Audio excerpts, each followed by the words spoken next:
Hi everyone, welcome to NEET पे जीत series. This is Adesh from Learno Hub, एक ऐसा फ्री लर्निंग प्लेटफॉर्म जहां आप पढ़ सकते हैं maths, physics, chemistry, biology absolutely for free, only at learnohub.com।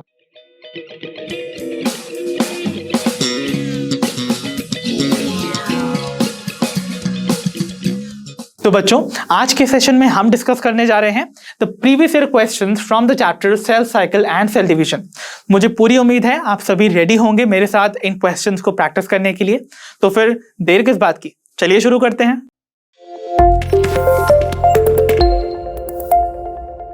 तो चलिए बच्चों, बिगिन करते हैं हमारे आज के सेशन की पहली प्रॉब्लम के साथ, जो कि है फ्रॉम नीट 2016 फेज 1। सो इस क्वेश्चन में हमसे बोला जा रहा है in meiosis crossing over is initiated eight.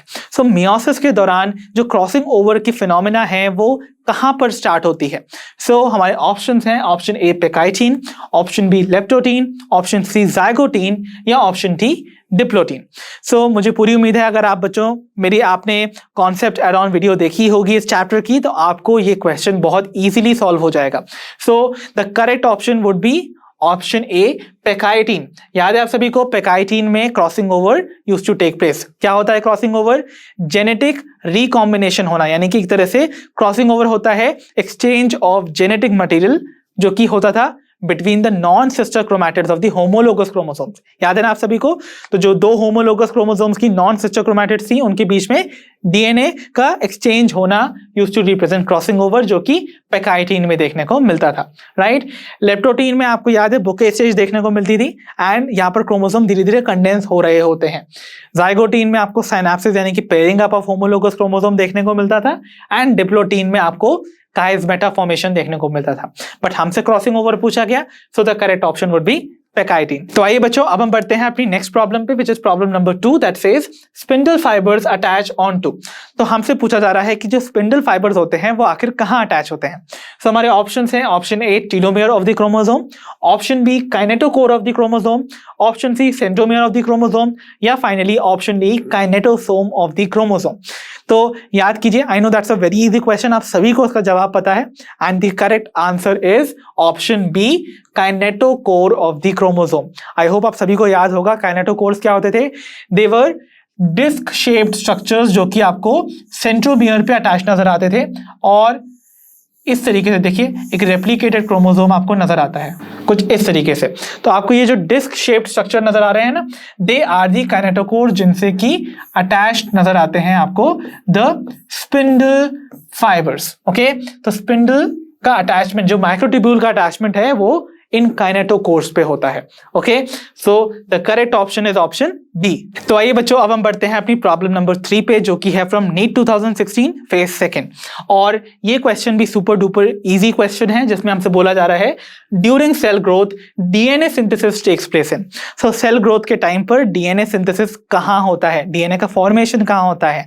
And our options are option A G2 phase, option B M phase, option C S phase या option D G1 phase. I know आपको options की भी जरूरत नहीं थी and you know that the correct option would be option C S phase, क्योंकि आप पता है आपको S मतलब होता ही सिंथेटिक फेज है और यहां पर एक्चुअली डीएनए का ही सिंथेसिस होता है। So the correct option here would be option C. तो चलिए बच्चों, अब हम देखते हैं अपनी प्रॉब्लम नंबर 4 को, that says when cell have stalled DNA replication fork which check point should be predominantly activated.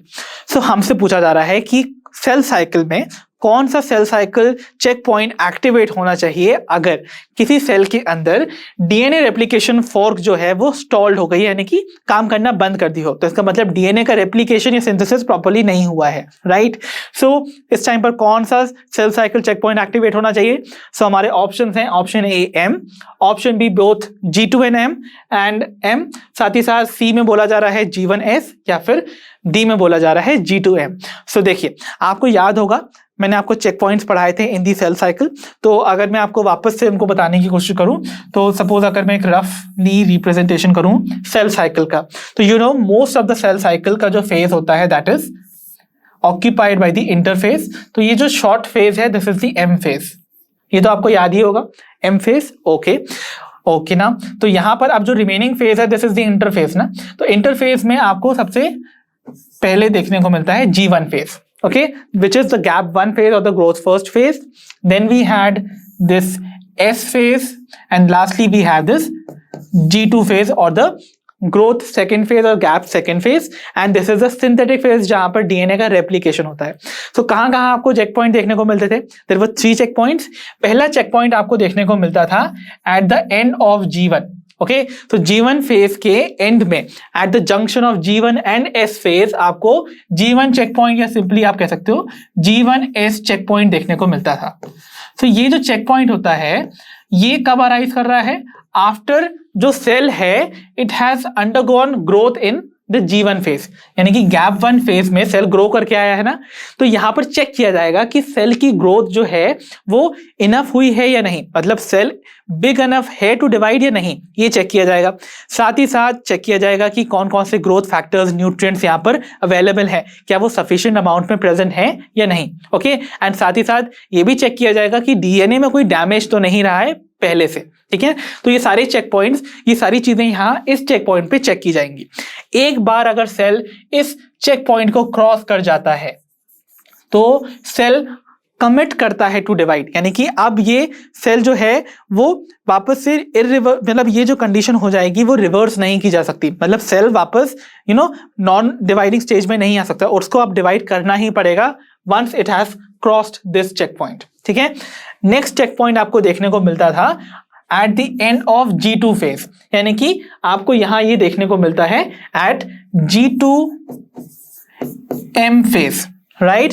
सो ये जो G2M फेज में आपको जो चेक पॉइंट देखने को मिलेगा, this is the second check point. तो देखिए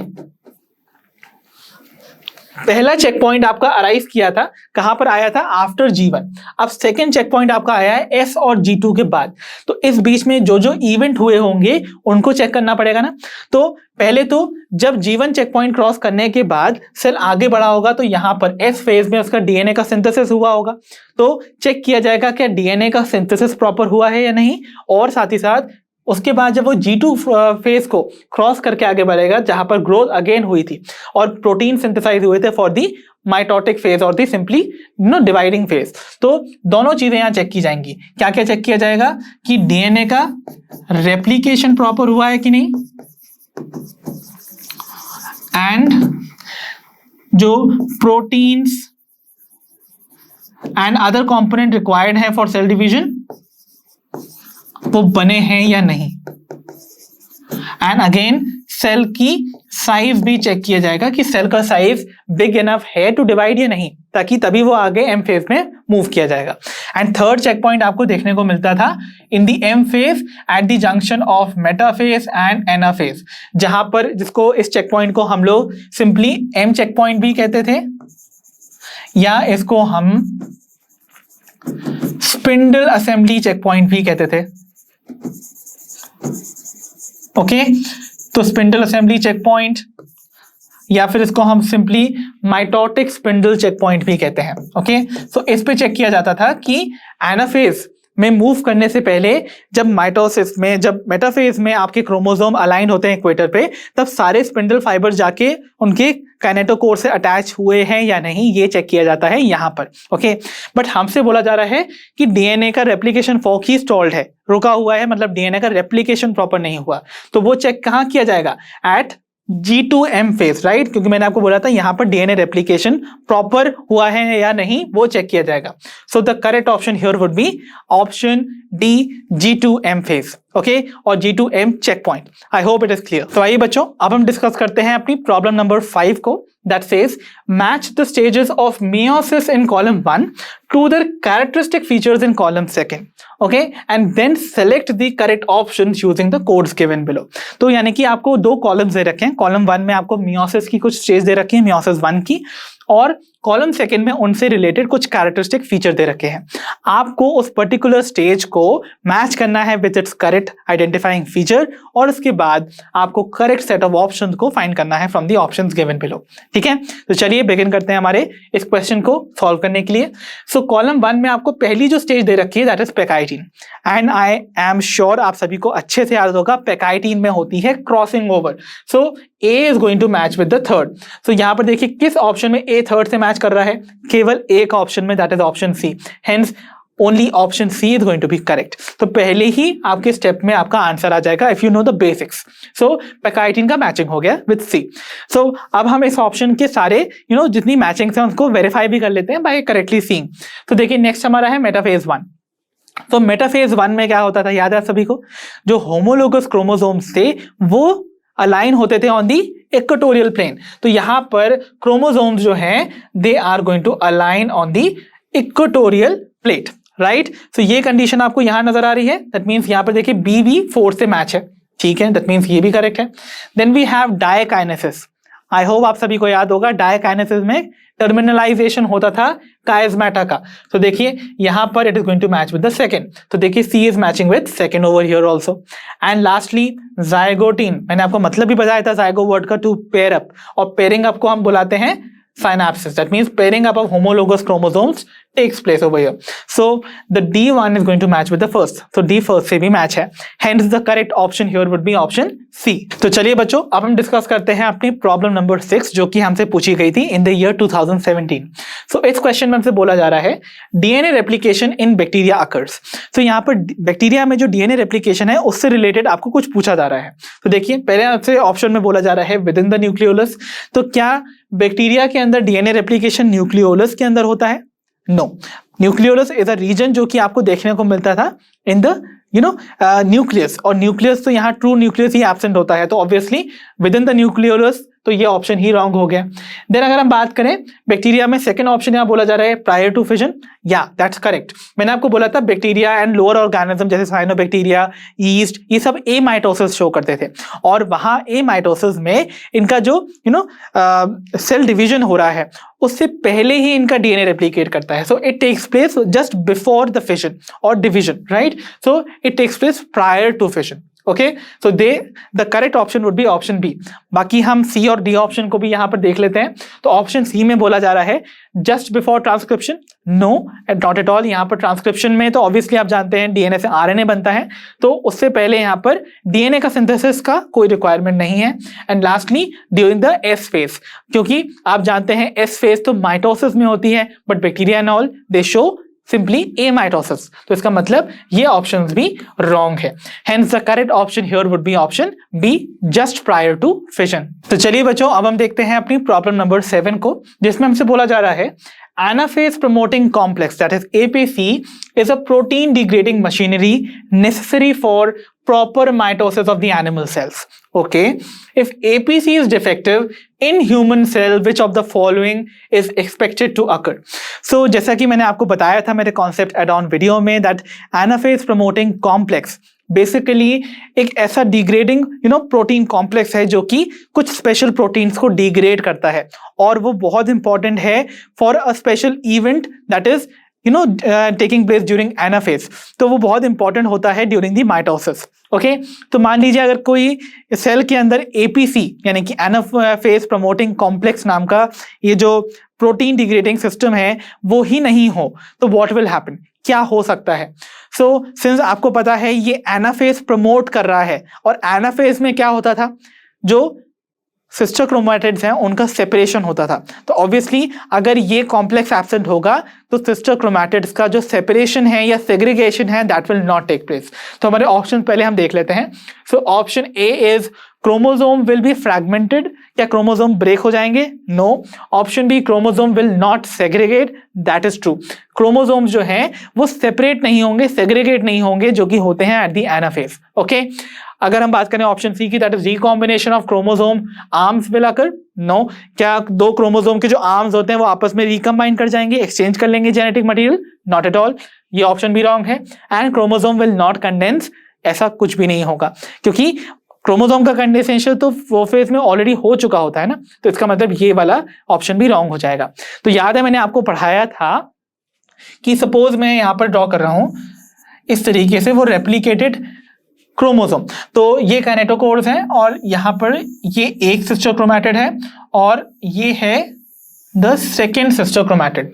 तो ये डीएनए डुप्लीकेटेड है, और यहां पर ये जो दो सिस्टर क्रोमैटिड्स हैं ये आपस में जॉइंट हैं बाय प्रोटीन्स, तो उनको मैं ऐसे डॉट से रिप्रेजेंट कर देता हूं। तो ये कुछ प्रोटीन्स हैं जिनको हम बुलाते हैं कोहेजेंस, बिकॉज आप जानते हैं कोहेजन मतलब होता है to join two things together, similar type की चीजों को जोड़ना। तो ये जो प्रोटीन्स यहां अवेलेबल हैं, दीज आर कोहेजेंस। ओके, तो जब एनाफेज का टाइम आता है तब आपको पता है ना, ये स्पिंडल फाइबर जो इन काइनेटोकोर से अटैच्ड होते हैं वो क्या करते हैं, कॉन्ट्रैक्ट करते हैं और उसकी वजह से क्या करते हैं, पुल करते हैं दो सिस्टर क्रोमैटिड्स को अवे फ्रॉम ईच अदर। तो अगर हमको ये दो सिस्टर क्रोमैटिड्स को सेपरेट करना है तो ये कोहेजन नाम के जो प्रोटीन्स जो इन दो सिस्टर क्रोमैटिड्स को पकड़ के रखे हैं उनको हटाना होगा। और उनको हटाने के लिए हमारे सेल के अंदर नॉर्मली एक एंजाइम ऑलरेडी प्रेजेंट होता है, सेपरेज नाम का, क्योंकि ये सेपरेट करता है इन कोहेजेंस को। तो ये एंजाइम ऑलरेडी प्रेजेंट है, बट ये एंजाइम हमेशा एक्टिव नहीं रहता है। इसके ऊपर एक इनहिबिटरी मॉलिक्यूल अटैच रहता है जिसका नाम होता है सिक्योरिन, क्योंकि ये इसको सिक्योर करता है। ओके, तो ये सिक्योर करता है कि ये सेपरेज जाके कोहेजन को कहीं ब्रेक ना कर दे। ठीक है, तो अगर एनाफेज के टाइम पर इन दो सिस्टर क्रोमैटिड्स का सेग्रीगेशन या सेपरेशन होना है तो हमको कोहेजन को हटाना होगा। तो कोहेजन को हटाने के लिए जो एंजाइम सेपरेज अवेलेबल है वो ऑलरेडी इनहिबिटेड है, तो इस इनहिबिटर को मुझे रिमूव करना चाहिए ना। तो ये जो एपीसी आप देख रहे हैं ना, that is anaphase promoting complex, ये बेसिकली वही डिग्रेडिंग मशीनरी है। तो एनाफेज प्रमोटिंग कॉम्प्लेक्स नाम का ये जो डिग्रेडिंग मशीनरी है ये जाके इस सिक्योरिन को ब्रेक कर देता है। तो अगर ये सिक्योरिन नाम का जो इनहिबिटरी प्रोटीन है ये रिमूव हो जाए फ्रॉम दिस एंजाइम, नाउ ये एंजाइम फ्री है ना टू डू इट्स एक्टिविटी, तो ये सेपरेज नाम का एंजाइम जाके कोहेजेंस को ब्रेक कर देता है। तो ये कोहेजेंस जो है वो रिमूव हो जाते हैं एंड फाइनली ये जो दो सिस्टर क्रोमैटिड्स हैं ये सेपरेट हो जाती हैं ड्यूरिंग द एनाफेज। अगर एपीसी नहीं होता तो कोहेजेंस रिमूव नहीं होते और एनाफेज के टाइम पर ये जो सिस्टर क्रोमैटिड्स हैं वो सेग्रीगेट नहीं हो पाते। So the correct option over here would be option B. तो आइए बच्चों, अब हम देखते हैं अपनी प्रॉब्लम नंबर 8 को, that says which of the following options gives the correct sequence of events during mitosis. तो माइटोसिस में हो रहे इवेंट्स का करेक्ट सीक्वेंस आपको फाइंड करना है from these options given below. So चलिए स्टार्ट करते हैं अपने सारे ऑप्शंस को एक एक करके डील करना। तो ऑप्शन ए में बोला जा रहा है सबसे पहले हो रही है कंडेंसेशन। तो आप जानते हैं, आपको पता है ना, माइटोसिस की फेजेस में सबसे पहले prophase, metaphase, anaphase and telophase इस सीक्वेंस में ही आते हैं। तो जो जो इवेंट्स होते हैं एक एक करके इन फेजेस में वो आपको आइडेंटिफाई करने हैं करेक्ट सीक्वेंस में। तो प्रोफेज जो पहली स्टेज है उसमें कंडेंसेशन होता है ना of the chromosome, that's perfectly correct. तो condensation is going to be the first step. Then आप जानते हैं प्रोफेज एंड होते होते आपका न्यूक्लियर मेम्ब्रेन डिसअसेंबल कर जाता है, डिसअपियर हो जाता है, that is also perfectly correct. ठीक है, आगे बढ़े तो बोला जा रहा है arrangement at equator. Definitely chromosomes after prophase जो है वो मेटाफेज स्टेज में जाते हैं जहां पर वो अलाइन हो जाते हैं ऑन द इक्वेटर, ये भी करेक्ट है। फिर उसके बाद एनाफेज स्टेज आते ही उनका जो सिस्टर क्रोमैटिड्स हैं वो सेपरेट होती हैं by the splitting of the centromere, centromere का ब्रेकडाउन होता है, तो ये भी करेक्ट है। एंड लास्टली सेग्रीगेशन हो जाता है, परफेक्ट, सेग्रीगेट भी हो जाते हैं, मूव कर जाते हैं ऑन दी ऑपोजिट पोल्स, ये भी करेक्ट है। एंड लास्टली टीलोफेज नाम की स्टेज आती है जहां पर जो न्यूक्लियर मेम्ब्रेन डिसअपियर हुई थी वो वापस रीअपियर हो जाएगी और जो क्रोमोसोम्स कंडेंस हुए थे वो वापस से डीकंडेंस हो जाते हैं। सो ये सारे सीक्वेंस जो हैं परफेक्टली करेक्ट जा रहे हैं इन दिस ऑर्डर। सो ये ऑप्शन हम लोग सिक्योर करके मान लेते हैं that it is going to be the one जो कि करेक्ट माना जा सकता है until we see the next other options. तो ऑप्शन बी देखिए, तो इसको हम लोग ना अभी कंसिडर करेंगे at the end. Option B देखते हैं जहां पर condensation first step, that's correct. फिर आ गया क्रॉसिंग ओवर। देखिए हमसे क्वेश्चन में बोला गया that we have to find the correct sequence of event जो कि माइटोसिस में हो रहे हैं। माइटोसिस में क्रॉसिंग ओवर तो नहीं होती है ना, तो क्रॉसिंग ओवर तो मियोसिस का फीचर है, इसका मतलब ये ऑप्शन तो यहीं एलिमिनेट हो जाएगा। एंड अगर हम बात करें ऑप्शन सी की जहां बोला जा रहा है condensation at the first step, correct. Arrangement at equator, इन्होंने न्यूक्लियर डिसअसेंबली नहीं बताई है, तो न्यूक्लियर मेम्ब्रेन यहाँ डिसअसेंबल नहीं हुई है इसीलिए एक स्टेप मिस हो गया है। देन सेंट्रोमियर का डिवीजन होना, ठीक है। सेग्रीगेशन एंड टेलोफेज, तो ये वाला ऑप्शन रादर ठीक तो चल रहा है, in the sequence but it is something, it is lacking something, और जो कि यहाँ पर mentioned है, इसका मतलब ये ऑप्शन भी एलिमिनेट किया जा सकता है. And lastly we have option D, that is condensation. Okay, nuclear membrane की डिसअसेंबली होना, दैट इज करेक्ट. ठीक है. देन क्रॉसिंग ओवर अगेन यहाँ लिख दिया गया है विच इज रॉन्ग बिकॉज हमको माइटोसिस से डील करना है, नॉट मियोसिस. इसका मतलब ये ऑप्शन भी रॉन्ग है. So the final option which is going to be correct would be option A. तो आइए बच्चों, अब हम देखते हैं अपनी प्रॉब्लम नंबर 9 को, जो कि है फ्रॉम नीट 2017 रीजनल. सो इस क्वेश्चन में हमसे बोला जा रहा है, at what phase of meiosis homologous chromosomes are separated. तो भाई सेपरेशन की बात आ रही है तो आपको एक हिंट मिल जानी चाहिए, और होमोलोगस क्रोमोसोम की बात हो रही है तो अगेन एक और हिंट मिल जानी चाहिए. हमारे ऑप्शंस हैं option A anaphase second, option B prophase first, option C prophase second, या ऑप्शन डी एनाफेज फर्स्ट. तो आई होप आप सभी को याद होगा कि सेपरेशन ऑफ क्रोमोसोम हमेशा एनाफेज में देखने को मिलता है, बट मियोसिस में एक प्रॉब्लम है कि मियोसिस में आपको एनाफेज फर्स्ट और एनाफेज सेकंड दोनों देखने को मिलती हैं, और दोनों ही ऑप्शन यहाँ मेंशन है. तो मैंने आपको बताया था एनाफेज या मियोसिस 1 में हम होमोलोगस क्रोमोसोम्स में हो रहे चेंजेस को डील करते हैं, एंड वाइल जो आपकी सेकेंड वाली मियोसिस है वहां पर आप एक सिंगल इंडिविजुअल क्रोमोसोम के सेपरेशन, यानी कि हम सिस्टर क्रोमैटिड्स के सेपरेशन को डील करेंगे. तो आपको पता है होमोलोगस क्रोमोसोम का separation would be a part of meiosis 1, और वो भी एनाफेज में, क्योंकि सेपरेशन तो एनाफेज में ही होता है ना. सो the correct option here would B anaphase 1, that is option D. I hope it is clear. तो आइए बच्चों, अब हम देखते हैं अपनी प्रॉब्लम नंबर 10 को, that says which of the following is correct with respect to cell cycle. तो बच्चों, सेल साइकिल से रिलेटेड आपको जितनी भी स्टेटमेंट्स यहाँ दे रखी हैं उनमें से आपको करेक्ट स्टेटमेंट को आइडेंटिफाई करना है. सो आइए देख लेते हैं हमारी पहली statement, that is DNA content of cell remains constant during entire cell cycle. तो क्या सेल साइकिल के एंटायर ड्यूरेशन में जो डीएनए का अमाउंट है वो सेम रहता है? यू रिमेंबर वेल कि डीएनए का अमाउंट बढ़ जाता था in the S phase of the interphase of cell cycle. तो इसका मतलब वो सेम रहा क्या? G1 फेज में अगर कंटेंट जो है वो 2C था तो वो S फेज में 4C ही रह जाएगा ना, डबल हो जाएगा. तो G1 में if you remember 2C was, क्योंकि दोनों क्रोमैटिड्स को हम ले रहे हैं अपना, तो दोनों क्रोमोसोम जो आपके होमोलोगस क्रोमोसोम्स हैं वो साथ में ले रहे हैं अगर, तो इसका मतलब S फेज में वो डबल हो जाएगा इंटू 4C, जो कि सेम रहेगा into the G2 phase also, 4C ही रहेगा. फिर उसके बाद M फेज में आते आते जितनी भी आपकी प्रोसेसेस हैं, that is prophase, metaphase, anaphase and telophase, इन सब के इन दो प्रोसेसेस में, यानी कि प्रोफेज मेटाफेज में ये 4C ही रहेगा, क्योंकि जो सिस्टर क्रोमैटिड्स हैं इन वाली सारी कंडीशंस में वो कुछ आपको ऐसे अटैच्ड ही नजर आएंगे. क्योंकि आपको याद होगा यहां पर G1 में ये डीएनए या जो क्रोमोसोम है वो रेप्लिकेट नहीं हुआ था, जो कि S फेज में हुआ था. उसके बाद ये कंडीशन सेम रहती है, एंड फाइनली जब एनाफेज आता है तब ये सिस्टर क्रोमैटिड्स सेपरेट्स हो जाती है ना, एंड वापस से आपको ऐसी कंडीशन वापस नजर आती है जो कि ओरिजिनल थी टू द G1. तो इसका मतलब यहां पर आके वो डीएनए कंटेंट वापस से स्टार्टिंग की तरह पहुंच जाता है 2C पर. तो इसका मतलब आप देख रहे हो कि डीएनए कंटेंट जो है वो सेम नहीं रहा throughout the cell cycle, it changes. Okay, so इसका मतलब ये स्टेटमेंट हो गई इनकरेक्ट.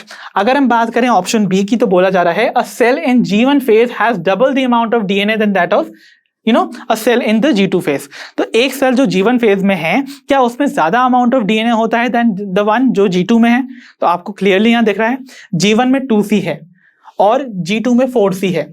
तो क्या वो सेल जो G1 में है उसका कंटेंट ज्यादा है देन G2? नहीं ना, ऑब्वियसली नॉट. इसका मतलब ये स्टेटमेंट भी रॉन्ग है. अगर ये स्टेटमेंट उल्टी लिखी जाती, दैट मींस G2 पहले लिखा जाता कि G2 में प्रेजेंट सेल का कंटेंट ज्यादा है देन G1, तो ये स्टेटमेंट करेक्ट होती. इसका मतलब ये स्टेटमेंट भी रॉन्ग हो गई. देन अगर हम बात करें ऑप्शन सी की, तो बोला जा रहा है each chromosome has 2 chromatids in G1 phase. तो G1 फेज में प्रेजेंट जो आपका क्रोमोसोम है उसके पास 2 क्रोमैटिड है. देखिए यहां पर G1 में आपके पास एक ही क्रोमैटिड है, क्योंकि डीएनए ने अभी तक रेप्लिकेशन नहीं किया है. इसका मतलब यही हुआ कि ये स्टेटमेंट भी हो गई रॉन्ग. एंड फाइनली बोला जा रहा है डी ऑप्शन में that nerve cells in the adult human are in G0 state.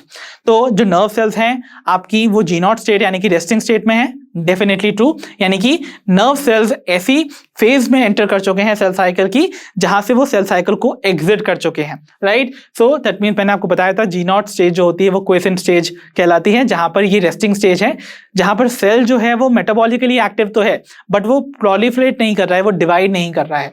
So this is the statement which is correct. So the correct option here would be option D. तो चलिए बच्चों, अब हम बढ़ते हैं अपनी प्रॉब्लम नंबर 11 पे, जो कि हमसे पूछी गई है in the year NEET 2018, right. तो देखिए, इस प्रॉब्लम में हमसे पूछा गया है the stage during which separation of the paired homologous chromosomes begins is.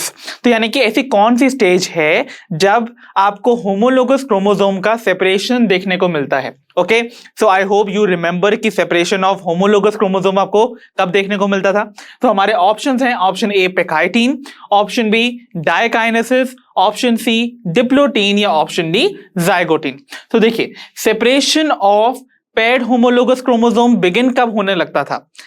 आपको याद होगा किस स्टेज में? That was diplotene stage. याद है आप सभी को? डिप्लोटीन स्टेज में आपको बिगिनिंग जो कैरेक्टरिस्टिक देखने को मिलता था वो था डिसोल्यूशन ऑफ द सिनेप्टोनीमल कॉम्प्लेक्स. याद है, जो पेयर्ड होमोलोगस क्रोमोसोम थे वो आपस में पेयर इसीलिए होते थे बिकॉज उनके बीच में एक कॉम्प्लेक्स का फॉर्मेशन होता था, दैट वाज सिनेप्टोनीमल कॉम्प्लेक्स, जो कि डिप्लोटीन स्टेज में आने पर क्या होता था? डिसॉल्व होना स्टार्ट होता था. अब जब वो डिसॉल्व होने लगेगा तो इसका मतलब वो जो पेयर्ड होमोलोगस क्रोमोसोम थे वो सेपरेट होना स्टार्ट कर देंगे, और ये कैरेक्टरिस्टिक डिप्लोटीन स्टेज होने की वजह से the correct answer would be option C. तो चलिए बच्चों, अब हम देखते हैं अपनी प्रॉब्लम नंबर 12 को, जो कि हमसे पूछी गई थी इन नीट 2019. सो इस क्वेश्चन में हमसे बोला गया है सेल्स इन G0 फेज. तो भाई वो सेल्स जो कि G0 फेज में एंटर कर जाते हैं ऑफ द सेल साइकिल, वो आपको क्या रिप्रेजेंट करते हैं? So option A that is they enter the cell cycle, option B they suspend the cell cycle, option C terminate the cell cycle, या option D exit the cell cycle. So वो cells जो कि G0 phase में present हैं, इनमें से कौन सा फीचर एग्जिबिट करते हैं? तो क्या आपको याद है मैंने आपको चेक पॉइंट्स पढ़ाए थे? याद है सेल साइकिल के चेक पॉइंट्स? तो अगर मैं एक सेल साइकिल को ऐसे रिप्रेजेंट कर दूं, तो सपोज मैं वापस से ऐसे बना ही देता हूं. सो आपको पता है जो लॉन्गेस्ट फेज होती है सेल साइकिल की, दैट इज इंटरफेज, एंड ये smallest phase would be the mitotic phase, जिसमें कि एक्चुअली में सेल डिवीजन हो रहा था. सो आपको देखने को मिलती है एक G1 फेज इस इंटरफेज में, then you have this S phase and then you have this G2 phase. So याद है आप सभी को G1 और S के बीच में, या लगभग आप कह सकते हो G1 फेज के एंड पे आपको एक चेक पॉइंट देखने को मिलता था, that was the G1 checkpoint और सिंपली G1S चेक पॉइंट. सो इस चेक पॉइंट पर सेल बेसिकली डिसाइड करता है कि वो डिवाइड करना चाहता है या नहीं. सो अगर एक सेल को फर्दर डिवाइड करना है तभी वो आगे मूव करेगा इनटू द एस फेज, नहीं तो सेल यहीं से एक रेस्टिंग स्टेज में चला जाता है, that is called the G0 stage. Okay, so this is the G0 phase और द G0 स्टेज और द क्वेसेंट स्टेज, बिकॉज यहां पर सेल क्वाइटली अपना सारी एक्टिविटी सस्पेंड कर देता है डिवीजन की. मेटाबॉलिकली एक्टिव होता है सेल, यहां पर वो अपनी सारी एक्टिविटीज कंटिन्यू कर रहा है एक्सेप्ट फॉर डिवाइडिंग. सो इसका मतलब G0 स्टेज बेसिकली वो स्टेज है सेल साइकिल की जहां पर सेल एग्जिट कर रहा है सेल साइकिल से. देखिए, क्योंकि अब ये जो स्टेज है, ये जो सेल आपको इस स्टेज में एंटर करता हुआ नजर आया है, वो वापस से इन स्टेज में एंटर नहीं कर सकता है, राइट? ओके, बिकॉज आपको पता है एक सेल को अगर फर्दर डिवाइड करना है तो उसको G1S चेक पॉइंट को क्रॉस करना होता है, राइट? तो इसका मतलब क्या हुआ, एक सेल जो कि G0 फेज में प्रेजेंट है that will exit the cell cycle, right? Remember, enter तो नहीं कर रहा है ना सेल साइकिल, साथ ही साथ सस्पेंड भी नहीं कर रहा है, सेल साइकिल को थोड़ी देर के लिए रोक नहीं रहा है, और साथ ही साथ टर्मिनेट का मतलब क्या होता है, कंप्लीटली रोक देना, ऐसा भी नहीं कर रहा है. यहां पर G0 फेज में सेल सिर्फ और सिर्फ एग्जिट कर रहा है फ्रॉम द सेल साइकिल, मतलब उसने डिसाइड किया है कि वो फर्दर डिवाइड नहीं करेगा. Okay, so the final option here would be option D. तो चलिए बच्चों, बढ़ते हैं अपनी नेक्स्ट प्रॉब्लम पे, विच इज प्रॉब्लम नंबर 13. सो इस क्वेश्चन में हमसे बोला जा रहा है the correct sequence of phases in the cell cycle cycle is.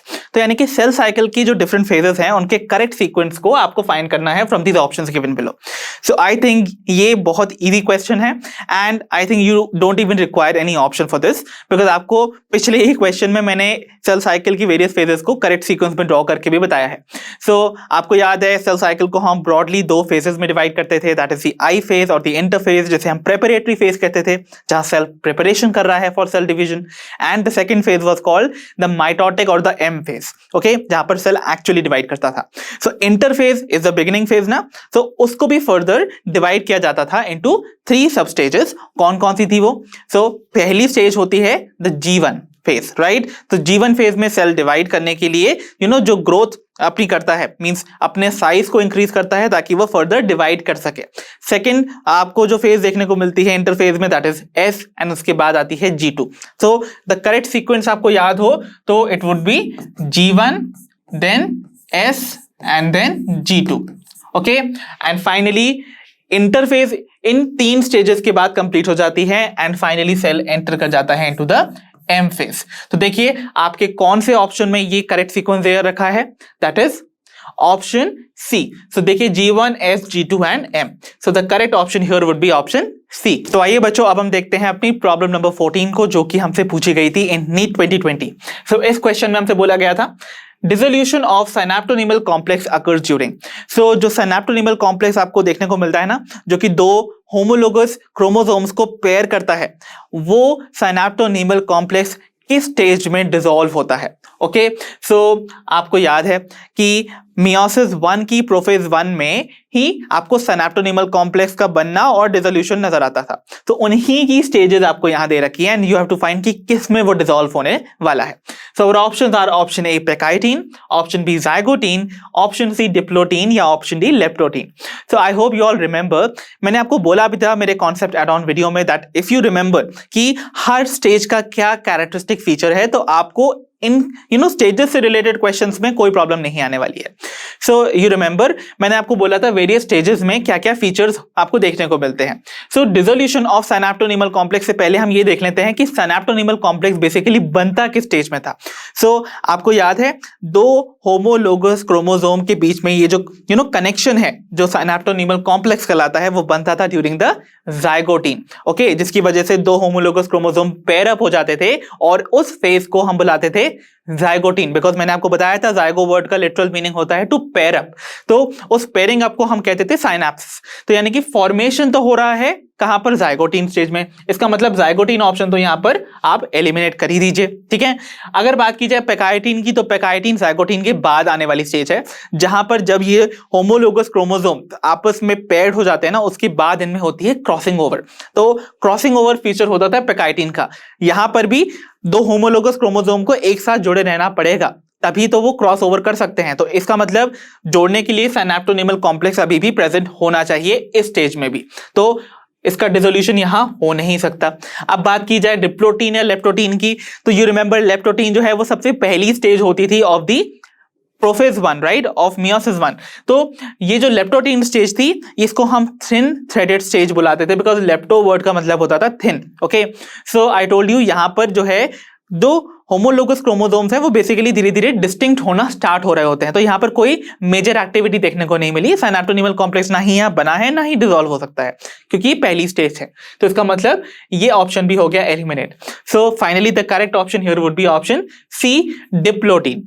So I hope you all remember कि डिप्लोटिन वो स्टेज थी जहां पर, क्योंकि डिप्लोटिन आती है आफ्टर पेकाइटिन, तो पेकाइटिन में क्रॉस ओवर हो गया। क्रॉसिंग ओवर होने के बाद अब काम जो हो गया एक्सचेंज ऑफ जेनेटिक मटेरियल, उनको जो करना था वो तो पॉसिबली हो चुका है। अब फाइनली ये जो पेयर्ड होमोलोगस क्रोमोसोम थे वो सेपरेट होना स्टार्ट करते हैं। अब उनको सेपरेट करने के लिए उनका जो बीच में कनेक्शन है उसको ब्रेक होना चाहिए ना, और वो कनेक्शन था सिनैप्टोनीमल कॉम्प्लेक्स। तो वही सिनैप्टोनीमल कॉम्प्लेक्स का डिसॉल्व होना स्टार्ट हो जाता है in the diplotene stage, okay. And धीरे धीरे ये जो पेयर्ड होमोलोगस क्रोमोसोम थे ये सेपरेट होने लगेंगे, और सेपरेट होते तो हैं बट कुछ पॉइंट जहां पर उनमें क्रॉसिंग ओवर हुई थी वहां पर सेपरेशन नहीं होता है, और वो जो पॉइंट्स हैं they appear as X shaped structures called the chiasma. I hope आप सभी को याद है मेरा कॉन्सेप्ट अराउंड वीडियो।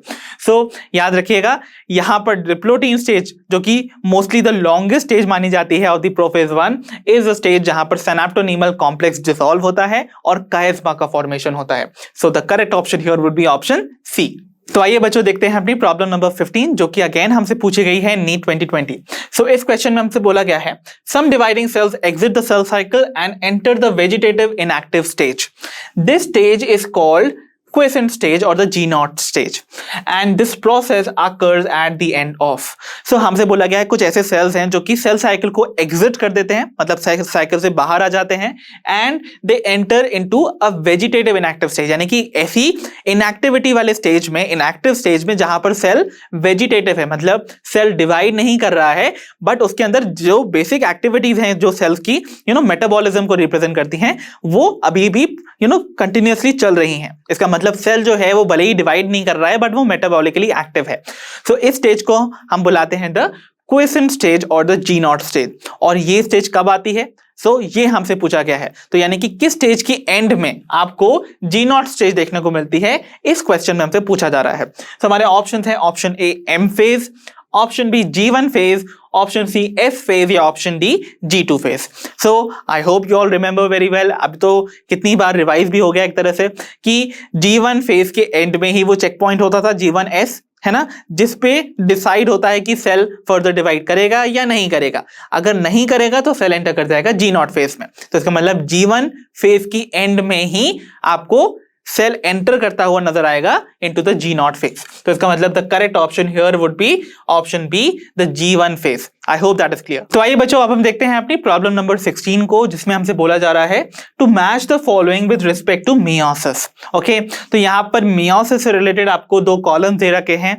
बेसिकली अगर आप कॉलम 1 में देखेंगे तो आपको मियोसिस 1 की जो प्रोफेज 1 की स्टेजेस हैं वो दे रखी हैं, और अगर आप कॉलम 2 को ध्यान से देखेंगे तो आपको यहाँ पर उन स्टेजेस के इंपॉर्टेंट कैरेक्टरिस्टिक फीचर देखने को मिल रहे हैं। तो आपको उन स्टेजेस को उनके फीचर से करेक्टली मैच करना है एंड देन फाइंड करना है the correct set of option जो कि आपको यहां देखने को मिल रहा है एट द एंड। तो देखिए कॉलम 1 का जो फर्स्ट स्टेज आपको दे रखी है दैट इज जाइगोटीन, और जाइगोटीन इफ यू रिमेंबर तो आपको पता ही है जाइगो वर्ड का मतलब होता है टू पेयर अप, और pairing up of homologous chromosome इसी स्टेज में होती थी जिसे हम बुलाते थे साइनेप्सिस। तो यानी कि A is going to match with the fourth one। तो देखिए कौन सा ऐसा ऑप्शन है जहां पर A 4 से मैच कर रहा है? केवल एक ही ऑप्शन है that is option B, because option B में ही A 4 से मैच कर रहा है। That means the correct option here would be option B itself. बाकी की तीनों ऑप्शन वुड बी इनकरेक्ट। तो आइए इस ऑप्शन को हम वेरीफाई कर लेते हैं बाय चेकिंग की करेक्टली मैच्ड है सेट की नहीं। So next stage would be pachytene. तो पेकाइटिन वर्ड तो मैंने आपको बताया था ये थिक थ्रेडेड स्टेज कहलाती है, जहां पर आपको होमोलोगस क्रोमोसोम की नॉन सिस्टर क्रोमैटिड्स के बीच में क्रॉसिंग ओवर होती हुई नजर आती थी। सो पेकाइटिन में आपको क्रॉसिंग ओवर नजर आती है। So B is going to match with the third one. तो देखिए बी यहां पर भी थर्ड से मैच्ड है, ठीक है। Then we have diplotene. So diplotene में आपको याद है ना, हमने पहले भी डिस्कस किया है अपने कुछ ही स्लाइड्स पहले कि यहां पर आपको साइनेप्टोनीमल कॉम्प्लेक्स का डिसोल्यूशन देखने को मिलता था। साइनेप्टोनीमल कॉम्प्लेक्स डिसॉल्व होने के बाद कुछ स्पेसिफिक पॉइंट्स पे वो अटैच रह जाता है जहां पर क्रॉसिंग ओवर नहीं हुई है। वो पॉइंट्स रिप्रेजेंट करते हैं the X shaped structures called the chiasmata. Okay, so diplotene में आपको काइज़मेटा का फॉर्मेशन नजर आता है। एंड लास्टली अगर हम बात करें डायकाइनेसिस की, तो डायकाइनेसिस लास्ट स्टेज होती थी ना प्रोफेज 1 की, और यहां पर ये जो काइज़मेटा फॉर्म हुए थे वो टर्मिनल एंड्स की तरफ मूव कर जाते हैं, दैट इज टर्मिनलाइजेशन आपको देखने को मिलता है। So diakinesis is the first one and आपको डिप्लोटीन यहां सेकंड से करेक्टली मैच नजर आ रहा है। So finally the correct option would be option B over here. तो आइए बच्चों अब हम बढ़ते हैं अपनी प्रॉब्लम नंबर 17 पर, that says identify the correct statement with regards to the G1 phase और the gap 1 phase of interface. तो इंटरफेस की गैप 1 या G1 फेज से रिलेटेड आपको दी हुई इन स्टेटमेंट में से फाइंड करनी है करेक्ट स्टेटमेंट। तो चलिए एक एक करके सारे ऑप्शंस को देख लेते हैं और फाइंड आउट करते हैं हर ऑप्शन में आपको कैसी स्टेटमेंट दे रखी है। सो ऑप्शन ए में हमसे बोला जा रहा है डीएनए सिंथेसिस या replication takes place. So DNA synthesis और रेप्लिकेशन क्या आपको G1 फेज में देखने को मिलता था इंटरफेस के? No, you remember very well कि डीएनए का सिंथेसिस आपको एस फेज में देखने को मिलता है, दैट इज सिंथेटिक फेज में। तभी तो आप रिलेट कर सकते हैं ना सिंथेसिस और सिंथेटिक को। तो डीएनए का सिंथेसिस सिंथेटिक फेज में होगा, एस फेज में, ना कि G1 में। इसका मतलब ये ऑप्शन हो गया रॉन्ग और इसीलिए हम इसको करेंगे eliminate. Then we move on to option B that says reorganisation of all cell components takes place. तो क्या जितने भी सेल कंपोनेंट्स थे, जो सेल ऑर्गेनेल स्ट्रक्चर्स थे, वो वापस से रीऑर्गेनाइज होते थे?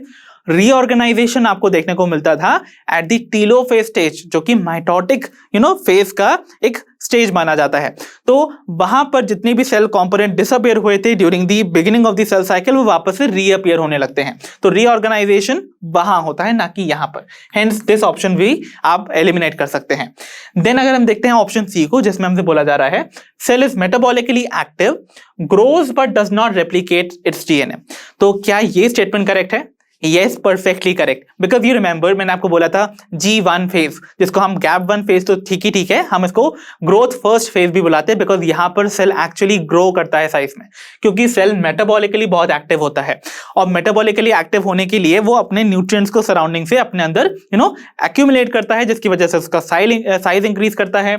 साइज बढ़ने के बाद भी वो यहां अपना डीएनए को रेप्लिकेट नहीं करेगा। तो डीएनए का रेप्लिकेशन G1 के बाद आने वाली phase, that is S phase में होता था। तो इसका मतलब यहां पर सेल साइज में तो ग्रो कर रहा है, बीइंग मेटाबॉलिकली एक्टिव, बट वो अपना रेप्लिकेट नहीं करता है डीएनए। और इसीलिए यही वो स्टेटमेंट है जो कि G1 फेज को करेक्टली कैरेक्टराइज कर रही है। Hence the correct option here would be option C, right? Okay, और हम देख लेते हैं अपने ऑप्शन डी को भी, that is nuclear division takes place. तो आपको पता है इंटरफेज जो है वो नॉन डिवाइडिंग फेज है ना of the cell cycle, preparatory phase कहलाती है। सो इसका मतलब यहां पर डिवीजन तो होगा नहीं, तो यहां तो लिखा हुआ है न्यूक्लियर डिवीजन यहां हो रहा है, तो that is going to be entirely wrong. इसका मतलब ये ऑप्शन भी हो जाता है eliminate. So the final option which is correct in this case would be option C. तो आइए बच्चों देखते हैं अपनी प्रॉब्लम नंबर 18 को, जो कि हमसे पूछी गई है इन नीट 2021। सो इस क्वेश्चन में हमसे बोला गया है which of the following stages of meiosis involves division of the centromere। so division of centromere यानी कि एक तरह से आपसे बोला गया है कि जो सेंट्रोमियर की स्प्लिटिंग होती है वो मियोसिस की दी हुई इनमें से कौन सी स्टेज में देखने को मिलती है। सो हमारे ऑप्शन हैं option A metaphase 1, option B metaphase second, option C anaphase second, या option D telophase second. So आपको पता ही है कि स्प्लिटिंग ऑफ सेंट्रोमियर से क्या होगा, जो सिस्टर क्रोमैटिड्स थी वो सेपरेट हो जाती हैं और वो मूव करेंगी ऑपोजिट पोल्स की तरफ। तो ये फीचर आपको कहां देखने को मिलता था?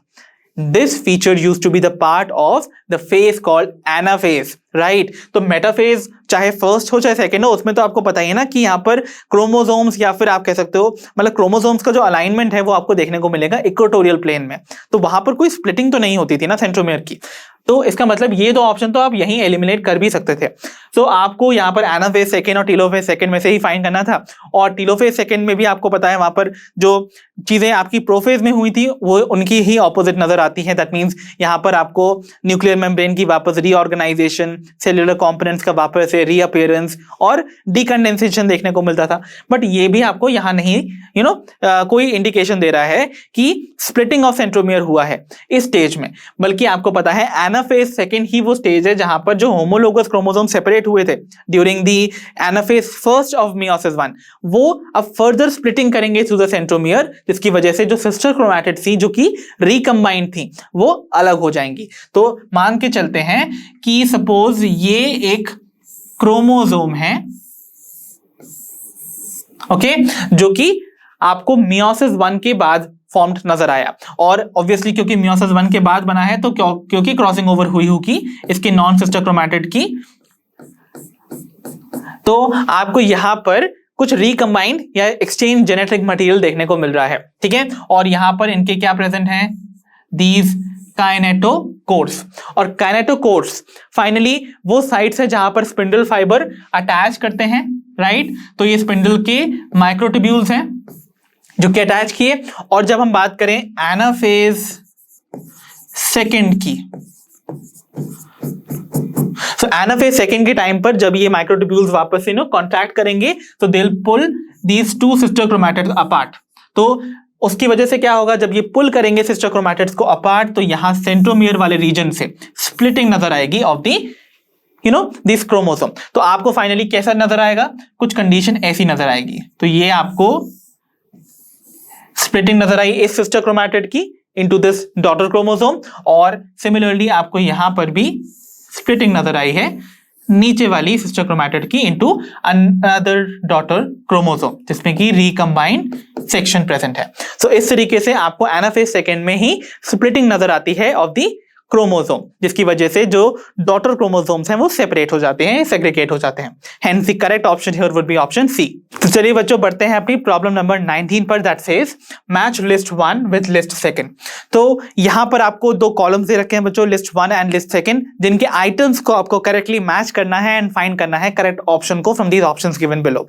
तो चलिए लिस्ट 1 का पहला आइटम देखते हैं, दैट इज एस फेज। तो एस फेज जिसको कि हम सिंथेटिक फेज बुलाते हैं, राइट। तो सिंथेटिक फेज बेसिकली वो फेज है जहां पर डीएनए का सिंथेसिस होता है या उसकी डुप्लीकेशन होता है या रेप्लिकेशन होता है। ओके, सो एस फेज में आपको देखने को मिलेगा डीएनए का रेप्लिकेशन। सो आपका जो आइटम ए है वो मैच कर रहा है आइटम फोर्थ से from the list second. So A is going to match with the fourth. तो देखिए आपको बी एंड सी ऑप्शन में आपको ए 4 से मैच होता हुआ नजर आ रहा है। Hence option C and option D would be eliminated. ठीक है, चलिए देखते हैं अपने G2 फेज को। तो G2 फेज बेसिकली देखा जाए तो ये वो फेज है जहां पर एक्चुअली आप जानते हैं जिसके बाद सीधे माइटोटिक फेज स्टार्ट होती है, यहां पर एक्चुअली सेल डिवाइड करना स्टार्ट करता है। सो आपको पता है ना G2 फेज में वो प्रोटीन जो कि रिक्वायर्ड हैं फॉर न्यूक्लियर डिवीजन के लिए, जो कि माइटोटिक फेज में होने वाला है, वो सब यहां सिंथेसाइज होंगे। तो नेक्स्ट फेज यानी कि M फेज के लिए रिक्वायर्ड जितने भी प्रोटीन्स हैं वो G2 फेज में सिंथेसाइज होते थे। So G2 is going to match with the first one जहां पर प्रोटीन सिंथेसिस टेक्स प्लेस। ठीक है, ओके। एंड अगर हम बात करें क्वेश्चन स्टेज की, तो आपको कोई अब इंट्रोडक्शन की जरूरत है नहीं। क्वेश्चन स्टेज या G0 स्टेज जो है वो बेसिकली वो स्टेज है जो कि इनएक्टिव स्टेज को रिप्रेजेंट करता है, जहां पर सेल मेटाबॉलिकली तो बहुत एक्टिव है, मतलब वो वेजिटेटिव है बट वो डिवाइड नहीं कर रहा है। ऐसा सेल वेजिटेटिव कहलाता है जब वो एक्टिविटीज तो शो कर रहा है बट डिवीजन नहीं करता है। ठीक है, तो यहां पर question stage is going to match with the second one. So C is going to match with the second. तो सी देखिए सेकंड से कहां मैच हो रहा है, ओवर हियर, और साथ ही साथ जो आपका बी ऑप्शन है that is matching with the first over here. इसका मतलब the correct option would be option C in this case, and option B भी एलिमिनेट हो जाता। ठीक है, तो फाइनली देख लेते हैं G1 को। तो G1 फेज कौन सी होती है, वो फेज या जो इंटरवल आपको देखने को मिलेगा between mitosis and the initiation of DNA replication. तो इस स्टेटमेंट को समझ लीजिए। आपको पता है ना कि सेल साइकिल में आपको ये जो सेल साइकिल है वो कैसी नजर आती है, आपको इनिशियली देखने को मिलता है G1, then comes S, then आता है G2 एंड देन आपको देखने को मिलता है M। ओके, इस तरीके से सेल साइकिल चलती है। तो आपको पता है ना माइटोटिक फेज जहां पर सेल एक्चुअली डिवाइड किया था, और S फेज जिसमें कि डीएनए का रेप्लिकेशन या डुप्लीकेशन हुआ था। तो इन दोनों फेज के बीच का जो फेज है that is going to be G1। तो यही वो स्टेटमेंट में लिखा हुआ है कि that it is an interval between the mitosis and the initiation of DNA synthesis. ठीक है, तो इसका मतलब आपको समझ में आ गया है कि G1 is going to match with the third in this case. So G1 आपका यानी कि ऑप्शन डी जो है वो थर्ड से मैच हो रहा है ऑप्शन सी में ही। So hence the correct option would be option C in this case. तो आइए बच्चों देखते हैं अपनी प्रॉब्लम नंबर 20 को। तो इस क्वेश्चन में हमसे बोला गया है the fruit fly has 8 chromosomes in diploid condition, that is 2n condition. ठीक है, इन ईच सेल। तो हर सेल की डिप्लॉयड कंडीशन में टोटल फ्रूट फ्लाई में 8 क्रोमोसोम्स हैं, इतना याद रखिए। During interphase of mitosis if the number of chromosomes at G1 phase is 8, what would be the number of chromosomes after S phase? तो हमसे बोला जा रहा है कि जब सेल साइकिल हो रही है तो सेल साइकिल की जब इंटरफेस का G1 फेज आता है तो उसी फ्रूट फ्लाई में टोटल 8 क्रोमोसोम्स प्रेजेंट है, यानी कि डिप्लॉयड कंडीशन वाली, है ना। सो उसके बाद आपसे बोला जा रहा है कि S फेज के बाद जो नेक्स्ट फेज आती थी G1 के बाद दैट इज S फेज, उसके होने के बाद आपको कितने नंबर ऑफ क्रोमोसोम्स देखने को मिलेंगे with in that fruit fly. So option है हमारे option A 8, option B 16, option C 4 या ऑप्शन डी 32। सो देखिए यहां पर आपको लॉजिक लगाना है। मैंने आपको बोला था कि डिप्लॉयड कंडीशन में जितने नंबर ऑफ क्रोमोसोम्स आपको देखने को मिलेंगे वो प्रेजेंट होंगे exactly as same in the G1 phase, right. तो देखिए एक डिप्लॉयड कंडीशन का क्या मतलब है, डिप्लॉयड कंडीशन में आपके पास टोटल 8 क्रोमोसोम्स हैं इन द फ्रूट फ्लाई। मतलब हेप्लॉयड कंडीशन की बात की जाए तो हेप्लॉयड कंडीशन में आपके पास होंगे 4 क्रोमोसोम्स। आपको डिप्लॉयड कंडीशन याद है ना, जहां पर दो डिफरेंट सेट्स हैं क्रोमोसोम्स के, एक सेट मदर से एक सेट फादर से आता है। तो इसका मतलब एक सेट जो है उसमें 4 क्रोमोसोम्स होंगे, एक फादर से, और दूसरा वाला ऐसे ही सेट आपको आएगा दैट इज n=4 वाला फ्रॉम द मदर। तो मान के चलते हैं कि यहां पर वो 4 डिफरेंट ये क्रोमोसोम्स में ड्रॉ कर देता हूं जो कि एक एक पेरेंट से आ रहा है। तो देखिए this is 1, this is suppose second, this is third, and suppose this is the 4th chromosome. तो ये एक सेट है क्रोमोसोम्स का, ठीक है। Okay, so 4 chromosome, 1 from you know ये सारे के सारे जो 4 क्रोमोसोम्स हैं ये एक पेरेंट ने कंट्रीब्यूट किए। अब डिप्लॉयड कंडीशन में क्या होगा, यानी कि दूसरा सेट भी होगा, तो ऐसा ही सेम सेट आपको मदर से भी आता हुआ नजर आएगा। सो कुछ ऐसा सा आपको नजर आ रहा है। सो ये मदर का कंट्रीब्यूशन है सपोज, ठीक है। सो ये इसका क्या हुआ, होमोलोगस क्रोमोसोम हुआ, and this is also 1 from the mother. तो इस तरीके से आपको ये टोटल 8 क्रोमोसोम देखने को मिल रहे हैं। दिस इज क्रोमोसोम नंबर 1 की 2 copy, this is chromosome number 2 की 2 copies, this is chromosome number 3 2 copies, and ये नंबर 4 की 2 कॉपीज है। तो इस तरीके से आपको टोटल डिप्लॉयड सेट देखने को मिला, ठीक है। तो ये कंडीशन आप मान सकते हैं कि ये G1 स्टेज में है। सो G1 फेज में टोटल 8 क्रोमोसोम ऐसे नजर आ रहे हैं, ठीक है। और ये एक्चुअली जो आर्म्स हैं ये रिप्रेजेंट कर रहे हैं वो रीजन जहां पर टोटली डीएनए प्रेजेंट है। अब आता है एस फेज। एस फेज के बारे में आप जानते हैं, सिंथेटिक फेज, जहां पर डीएनए का सिंथेसिस होता है या रेप्लिकेशन या डुप्लीकेशन होता है। तो यानी कि हर क्रोमोसोम अपना ये जो डीएनए कंटेंट है वो डुप्लीकेट कर देगा। तो देखिए इस तरीके से डुप्लीकेशन नजर आता है ऑफ द डीएनए कंटेंट, कुछ इस तरीके से। ये देखिए, तो आप क्या देख रहे हैं, अपनी ऑब्जर्वेशन को यहां पर आप बताइए दैट जो नंबर ऑफ क्रोमोसोम हैं वो तो सेम रह रहे हैं, बट डीएनए का कंटेंट बढ़ जा रहा है, यानी कि डबल हो जा रहा है, कुछ इस तरीके से नजर आ रहा है आपको। तो देखिए हर जगह पर आपको हर क्रोमोसोम में टोटल जो डीएनए का कंटेंट था वो डुप्लीकेट होता हुआ नजर आ गया। तो अब वो डायड कंडीशन में आपको रिप्रेजेंट हो रहा है। एंड अगर क्रोमोसोम नंबर की बात की जाए तो अगेन ये एक ही क्रोमोसोम माना जाएगा। This is also going to be considered 1 chromosome. इस तरीके से सारे के सारे जो है क्रोमोसोम्स हैं वो इंडिविजुअली एक एक ही कंसिडर किए जाएंगे, बस डीएनए का कंटेंट हर क्रोमोसोम में डबल हो गया है। तो मतलब नंबर ऑफ क्रोमोसोम जो है वो चेंज नहीं हुए हैं, दैट आर 8 इटसेल्फ, ठीक है। इसीलिए जब एस फेज आती है तो एस फेज में भी आपको टोटल 8 नंबर ऑफ क्रोमोसोम देखने को ही मिलेंगे। सो रिमेंबर, मैंने आपको बोला भी था एस फेज का फीचर कि नंबर ऑफ क्रोमोसोम चेंज नहीं होते हैं एस फेज में, बल्कि डीएनए का कंटेंट बस डबल हो जाता है। सो आई होप वो फीचर आपको यहां पर अच्छे से समझ आया होगा। Hence the correct option here would be option A. तो आइए बच्चों देखते हैं अपनी problem number 21 that says which stage of the meiotic prophase shows terminalization of chiasmata as its distinctive feature. तो हमसे बोला जा रहा है कौन सी स्टेज है मियोसिस की जिसमें कि आपको कायस्मेटा का टर्मिनलाइजेशन यानी कि टिप की तरफ जो मूवमेंट है वो नजर आता है as its main feature. So हमारे ऑप्शन हैं, option A leptotene, option B zygotene, option C diakinesis या ऑप्शन डी पेकाइटिन। सो आपको याद होंगे वो सारे characteristic feature of all the stages. So किसमें देखने को मिलता था terminalization of chiasmata? That was the last stage of prophase 1 called diakinesis, right?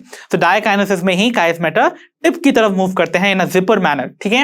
Hence वही option would be considered correct. So option C is going to be the correct one in this case. So leptotene में आपको याद है कि यहाँ पर bouquet stage कहलाती थी, यहाँ पर थिन थ्रेडेड स्ट्रक्चर्स नजर आते थे, बीडेड अपीयर करते थे, वोन के फीचर्स हैं। जाइगोटीन में पेयरिंग नजर आती थी होमोलोगस क्रोमोसोम्स की, एंड पेकाइटिन में क्रॉसिंग ओवर। बट कायस्मेटा का फॉर्मेशन नजर आता था कहां पर आपको? In the diplotene. बट उसका जो टर्मिनलाइजेशन है, जिप की तरह मूवमेंट है towards the end, would be seen in diakinesis. Hence यहां करेक्ट ऑप्शन सी माना जाएगा। तो चलिए बच्चों देखते हैं अपनी प्रॉब्लम नंबर 22 को that says the centrioles undergoes duplication during. तो जो सेंट्रियोल्स होते हैं वो डुप्लीकेशन कब अंडरगो करते हैं, यानी कि वो डुप्लीकेट कब करते हैं? सो ऑप्शन है हमारे, option A S phase, option B prophase, option C metaphase या option D G2 phase. So I hope आप सभी को याद होगा कि डीएनए का डुप्लीकेशन आपको देखने को मिलता था एस फेज में, और साथ ही साथ एनिमल सेल की बात की जाए तो न्यूक्लियस के अंदर जिस टाइम पर डीएनए का रेप्लिकेशन हो रहा है एस फेज में, उसी टाइम पर आपको साइटोप्लाज्म में सेंट्रियोल्स का डुप्लीकेशन भी देखने को मिलता है। Hence the correct option where actually जो आपके सेंट्रियोल्स डुप्लीकेट करते हैं जिस फेज में, that would be S phase. So remember, S phase में डीएनए के साथ साथ आपके सेंट्रियोल का रेप्लिकेशन होता है, बस डिफरेंस कहां आता है, लोकेशंस का। डीएनए का रेप्लिकेशन न्यूक्लियस के अंदर होता है और आपके सेंट्रियोल्स का रेप्लिकेशन या डुप्लीकेशन जो है वो साइटोप्लाज्म में होता है। So that would be the case, hence the correct option would be option A. Remember, आप लोग कंफ्यूज मत होइएगा विद प्रोफेज, बिकॉज अक्सर कंफ्यूजन कहां होता है कि आप जब अपने फिगर्स को देखते हैं तो सेंट्रियोल्स जो है वो आपको 2 नंबर में नजर आते हैं, means 2 in number would be seen in the prophase stage, जब वो ऑपोजिट पोल्स की तरफ मूव करते हैं। बट एक्चुअली वो जो 2 सेंट्रियोल्स हैं वो डुप्लीकेट तो एस फेज में ही हो चुके थे, प्रोफेज में बस वो ऑपोजिट पोल्स की तरफ माइग्रेट करते हैं। हेंस ये ऑप्शन करेक्ट नहीं माना जा सकता था, ठीक है। और मेटाफेज से पहले आप जानते हैं मेटाफेज पे तो क्रोमोसोम्स ही अरेंज्ड हैं एट द इक्वेटर, तो स्पिंडल फाइबर तो पहले ही फॉर्म हो गए ना, जो कि सेंट्रियोल से ही आ रहे हैं, तो इसका मतलब सेंट्रियोल से यहाँ डुप्लीकेट हो ही चुका होगा पहले, इसलिए ये ऑप्शन भी करेक्ट नहीं माना जा सकता। And option D G2 phase would also be considered incorrect, hence the correct option here would be option A, S phase. तो चलिए बच्चों, बढ़ते हैं अपनी प्रॉब्लम नंबर 23 पर, जो कि हमसे पूछी गई है इन नीट 2022। तो देखिए, प्रॉब्लम नंबर 23 में हमसे बोला जा रहा है the appearance of recombination nodules on homologous chromosomes during meiosis characterizes। तो भाई meiosis के टाइम पर बनने वाला recombination nodule जो कि आपको 2 homologous chromosomes के बीच में नजर आता है, वो क्या इंडिकेट करता है या क्या कैरेक्टराइज करता है।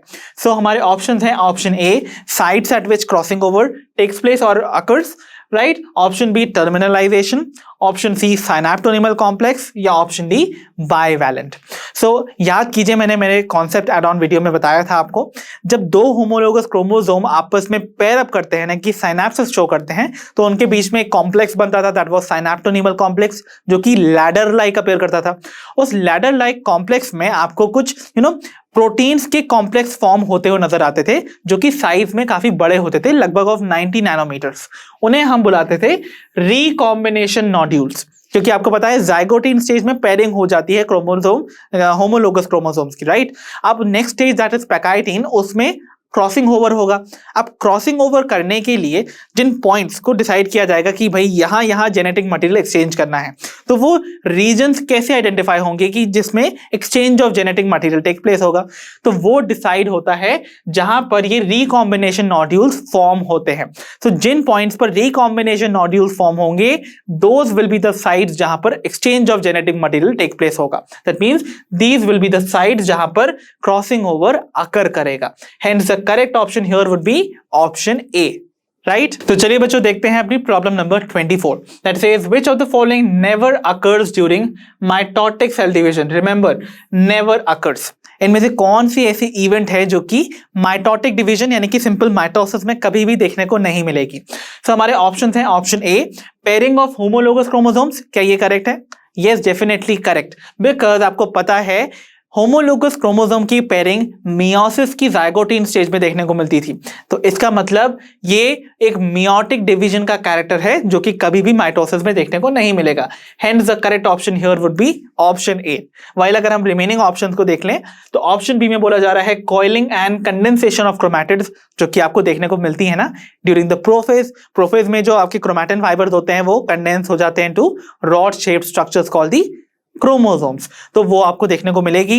हेंस ये ऑप्शन एलिमिनेट हो जाता। Spindle fibres attach to the kinetochores of the chromosome, ये भी आपको मेटाफेज में देखने को मिलता है।